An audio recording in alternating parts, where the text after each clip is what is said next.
Son günlerde garip bir huzursuzluk hissediyor musun? Ya da sanki hayatında bir şey bitmek üzereymiş gibi bir his var mı içinde? Belki uykuların hafifledi, belki eski defterler zihninde açıldı. Belki de açıklayamadığın bir duygusal yoğunluk yaşıyorsun. Eğer böyle hissediyorsan yalnız değilsin. Çünkü ay tutulmaları sadece gökyüzünde gerçekleşmez. İç dünyamızda da gerçekleşir. Ve bazı tutulmalar hayatımızda bir dönemi kapatmak için gelir. Bugün sana ay tutulmasının enerjisel ve karmik etkilerini neden bu kadar yoğun hissettirdiğini ve bu süreci nasıl bilinçli yönetebileceğini anlatacağım. Astronomik olarak ay tutulması, dünyanın güneş ile ayın arasına girmesiyle oluşur. Yani ayın ışığı bir süreliğine kesilir. Astrolojik sembolizmde ise güneş kimliğimizi, bilincimizi ve ben dediğimiz alanı temsil eder. Ay duygularımızı, bilinçaltımızı, çocukluk yaralarımızı ve güven ihtiyacımızı temsil eder. Dünya ise fiziksel gerçekliğimizdir. Tutulma anında sembolik olarak kimliğimizle duygularımız arasında bir gölge oluşur. Ve bu gölge karanlıkta sakladıklarımızı görünür yapar. Bu yüzden ay tutulmaları özellikle duygusal yüzleşme dönemleridir. Bir dolunay zaten tamamlanmayı simgeler. Ancak tutulma bu tamamlanmanın daha kadersel ve hızlandırılmış halidir. Sadece fark ettirmez, sonuçlandırır. Astrolojide tutulmalar kadersel kapılar olarak görülür. Çünkü genellikle kontrolümüz dışında gelişen olayları tetikler. Bazı ilişkiler biter, bazı gerçekler ortaya çıkar. Bazı kararlar artık ertelenemez hale gelir. Burada önemli olan şu: tutulmalar bir şeyi zorla hayatına sokmaz. Ama zaten zayıf olanı koparır. Eğer bir ilişki uzun zamandır sallantıdaysa, tutulma onu netleştirir.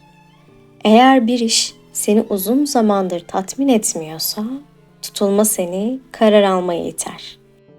Eğer içinde bastırdığın bir duygu varsa, tutulma onu yüzeye çıkarır. Çünkü ay bilinçaltıdır. Tutulma ise bilinçaltının aydınlanmasıdır. Karmik boyuta baktığımızda ise tutulmalar ay düğümleri hattında gerçekleşir. Ay düğümleri geçmiş ve gelecek temaların temsil eder. Güney ay düğümü geçmiş karmayı, alışkanlıkları ve konfor alanını anlatır. Kuzey ay düğümü ise ruhun büyümek istediği yönü gösterir. Tutulmalar bu iki nokta arasında çalışır. Bu yüzden tutulma zamanlarında yaşanan olaylar çoğu kişiye kadersel gelir.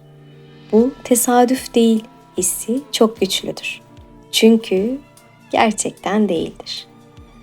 Tutulmalar sana şunu sorar: eski benliğinle mi devam edeceksin, yoksa yeni versiyonuna mı geçeceksin? Ve bu soru bazen rahatsız edici olabilir. Çünkü değişim konfor alanını sarsar. Ego kontrolü sever. Ama tutulmalar kontrolü bırakmayı öğretir. Bu dönemde sık yaşanan enerjisel etkiler vardır. Duygusal hassasiyet artışı, geçmiş konuların gündeme gelmesi, eski insanların geri dönmesi, rüyaların yoğunlaşması, ani farkındalıklar ve bitmesi gereken şeylerin hızlanması. Özellikle bastırılmış duygular yüzeye çıkar. Eğer uzun zamandır güçlü görünmeye çalışıyorsan, tutulma seni kırılgan tarafınla yüzleştirebilir. Eğer birine kırgınsan ama dile getirmediysen, tutulma seni konuşturabilir. Çünkü ay tutulması duygusal dürüstlük ister. Peki bu süreçte ne yapabiliriz? Öncelikle büyük kararları hemen almamak önemli. Tutulma anı ve sonrasındaki birkaç gün duygular yoğun olabilir. Hemen köprüleri yakmak yerine gözlemde kalmak daha sağlıklıdır. Kendine zaman tanı. İçinde yükselen duyguyu bastırma ama hemen harekete de geçme. İkinci olarak yazı yazmak çok güçlüdür. Bir kağıt al ve şunu sor. Artık hayatımda taşımak istemediğim şey ne? Cevaplar şaşırtıcı olabilir. Bazen bir insan değil, bir düşünce kalıbı çıkar karşına. Yeterince iyi değilim gibi bir inanç. İşte tutulma orada çalışıyordur. Üçüncü olarak fiziksel temizlik yapmak enerjiyi hafifletebilir. Dolap düzenlemek, gereksiz eşyaları çıkarmak, alan açmak. Çünkü tutulmalar bırakma enerjisidir. Hayatında yer açmadan yeni olanı davet etmek zordur. Dördüncü olarak kendini gözlemle. Hangi konu seni en çok tetikledi? Hangi korku yüzeye çıktı? En çok hangi alanda huzursuzluk hissettin? Tutulma genellikle en zayıf halkayı gösterir. Ve zayıf halka aslında dönüşüm kapısıdır. Astrolojik olarak tutulmanın hangi evde gerçekleştiği de önemlidir. İlişkiler alanında gerçekleşiyorsa partnerlik konuları gündeme gelebilir. Kariyer alanında ise iş değişimi, yön değişimi olabilir. Aile alanında ise köklerle ilgili yüzleşmeler yaşanabilir. Ama genel mesaj hep aynıdır. Bir döngü tamamlanıyor. Şimdi kapanışa geçmeden önce kısa bir niyet çalışması yapmak istiyorum. Gözlerini birkaç saniyeliğine kapat lütfen. Derin bir nefes al ve yavaşça ver. Bir nefes daha al ve bırak. Kalbinin ortasına odaklan. İçinden şu soruyu geçir. Bu tutulma bana neyi fark ettirmek istiyor? Cevabı zorlamadan bekle.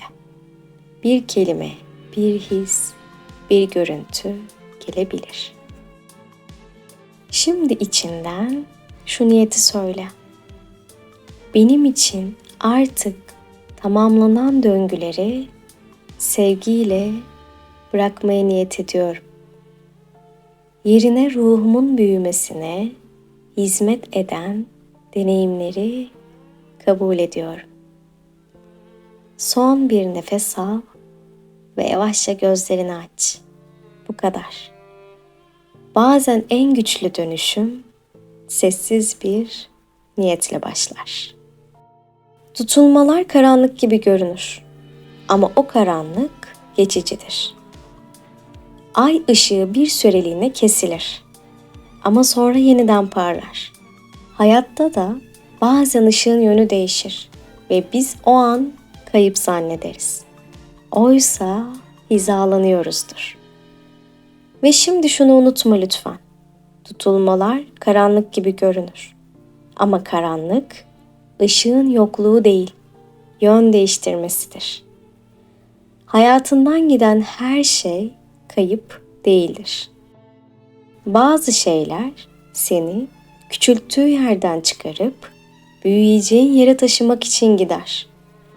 Eğer tutulma döneminde bir şey çözülüyorsa bil ki evren seni cezalandırmıyor. Seni hizalıyordur.